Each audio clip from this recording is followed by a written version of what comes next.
Ad Agrigento, allo stadio Esseneto, si è conclusa 1-1 la partita amichevole di rodaggio tra Akragas e Vittoria in prossimità del campionato di calcio di promozione. Domani, martedì 12 agosto, l'Akragas gioca un'altra partita di rodaggio a San Cataldo contro la San Cataldese. Ascoltiamo il direttore generale dell'Akragas, Giancarlo Rosato.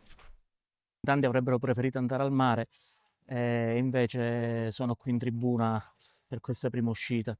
Ed è un segno di vicinanza che indubbiamente ci lascia contenti e ci lascia ben sperare anche per il futuro.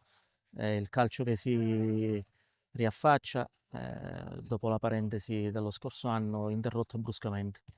Sta nascendo un progetto di medio-lungo termine che però ci vedrà ripartire dalle serie minori.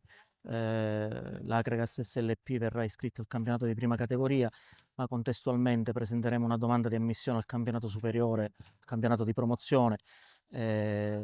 Auspichiamo insomma, che il comitato regionale possa soddisfare questa richiesta in modo tale da ripartire dal campionato di promozione. Iniziamo con grande umiltà, lavorando, ma avendo degli obiettivi chiari sin da subito, cioè quello di cercare di competere per riavvicinarci nel più breve tempo possibile in categorie più consone.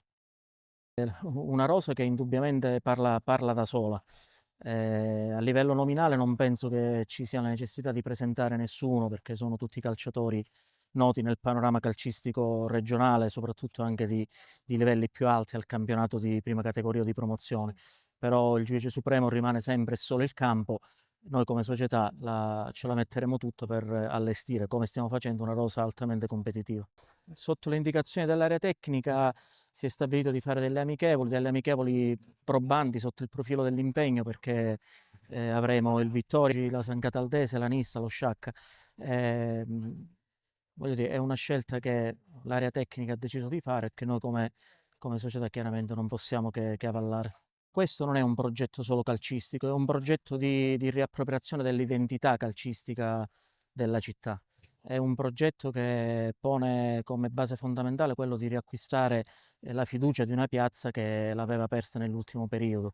Chiaramente l'unica ricetta vincente è quella del lavoro, del sacrificio, dell'umiltà, del rispetto degli avversari e del rispetto di un contesto che è quello cittadino che chiaramente merita grande attenzione.